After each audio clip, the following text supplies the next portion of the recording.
But for real, we got to get. What did you think of the draft? I was a big fan of the draft. I mean, the Browns had so many ways they could fuck it up. I was terrified that they were going to take a quarterback one. I would have been so pissed if they took a quarterback with the number one spot, but they didn't. They stuck to their guns and they took Myles Garrett like every reasonable person said they should. And that was the one thing that they could screw up, and then they didn't do that. So I was really happy about that. Dude, that guy that we had on the show said straight up that it wasn't going to happen. Remember, he said it was going to be Myles Garrett no matter what. So, yeah. Did you see what the Browns posted on Twitter right afterwards too? No. What'd they say? Did you ever see draft day? I never saw draft day. Okay. Well, it's important part is he gave this guy a piece of paper and says, open this before the draft. And the paper said the dude's name, no matter what, on who he wanted to draft. And the Browns on draft day, right after they picked Garrett, they posted the guy opening up that piece of paper. And it said, instead of that guy's name from the movie, it said Myles Garrett, no matter what, on the piece of paper when he opened it.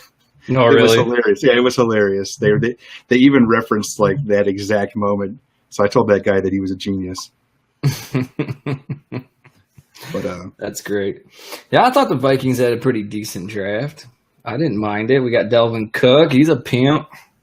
He can replace Peterson pretty much right now. I think he's got offensive lineman too.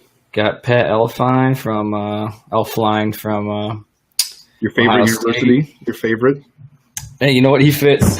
I'll take it. Hey, we got Peppers from Michigan, but you know what? The second they're in the NFL, I don't give a flying fuck what school they went to. I really don't. I cheered for Braylon Edwards when he was on the Browns too. We got that Gideon from Michigan. He's that linebacker they had. That was pretty good. Mm-hmm. Yeah, he's not too bad. We got him in the fourth round. We had 2 fourth-round picks, 2 top 15 picks in the fourth round. Got that defensive tackle from Iowa. But other than that, dude, it was whatever. I mean, the draft is fun. But you never know how it's going to pan out, a couple years from now. Yeah, I mean, that's the thing is those instant grades that everybody posts, it's really difficult to get a read on because you don't know. Nobody knows. I mean, it's hilarious to go back and see what people's grades were for drafts 5 years after the fact, and maybe somebody reached for a player, but that dude ends up being a 4-time Pro Bowler, and they're like, oh, they gave up way too much for this guy, F, and then the guy ends up being insane. So who cares that they reached for the guy as long as he pans out? So I mean, right now, the only thing you can really judge is value, and I thought the Vikings had great value. They got guys that can start right away despite not having a first-round pick. The Browns got insane value getting Garrett, Peppers, and Njoku. Those guys, all 3 are going to start right away. Kaiser doesn't have to start right away, but, I mean, he could be the quarterback of the future. Who knows? And then they got, 3 other guys that could start right away with Olin Joby or whatever the hell that guy's name is out of Charlotte, and the dude from Florida that if the allegations fall through or whatever. He's Brandon, awesome. I think, yeah, I mean he could be a guy that could be a key part of the defensive line. So I mean their defense top run stopper in the NCAA football. So he's good. He's good. That's exactly what they need too. The Browns were so bad against the run last year, and that's a guy that could help immediately. So yeah, I'm really excited about what they did, and they got the best kicker. I mean, in the 7th round, why not just take the best kicker instead of having to fight for him with all the undrafted free agents after the draft? The Arizona State kicker. Yeah, that dude's sick. And I mean, Cody Parkey did okay for the Browns last year, but he sucked ass at kicking 50 yards and more. And this guy went 7 for 9 on 50 plus last year in college. So, yeah, this is. I mean, he won that Lou Groza award, right? Yeah. Yeah. Why not? So yeah, I'm pumped. Plus the value I brought up.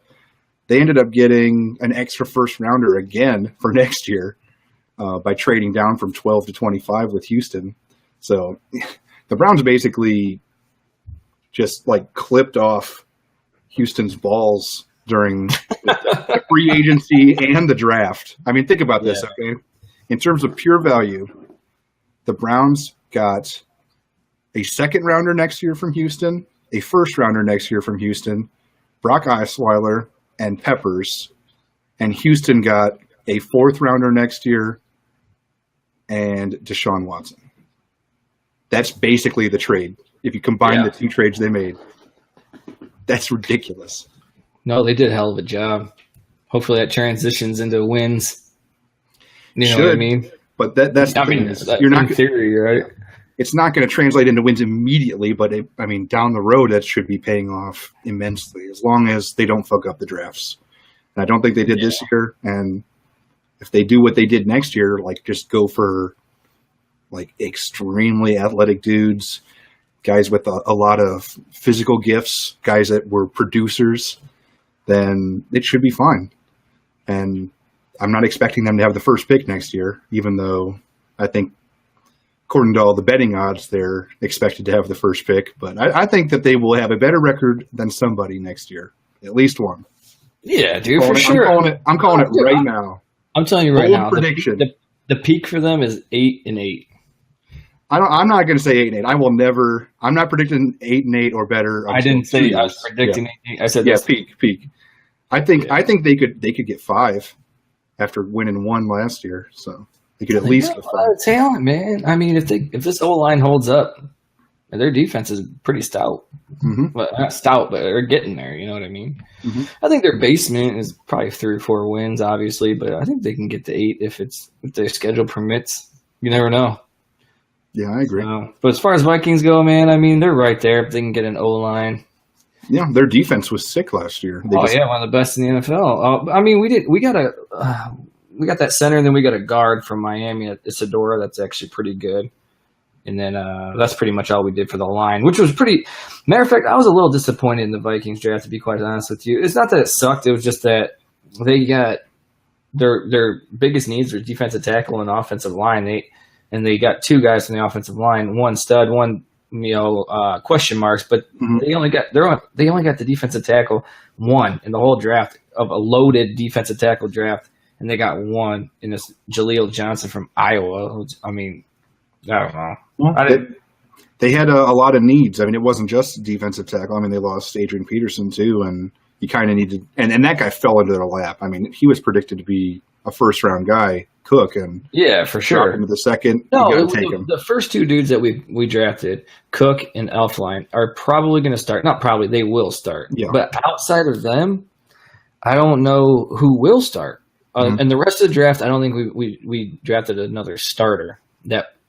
Maybe down the road. Yeah, it's tough to draft starters in the 4th round and after immediate. I mean, a lot of those guys are people that we didn't get down the road can start, but not immediate starts. Yeah, and so without having a 1st round pick, the fact that they got at least 2 starters, I think they blew it out of the park.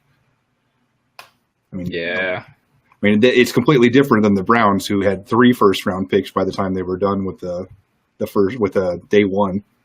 So. Yeah, it's one of those things, man. Like, I don't know.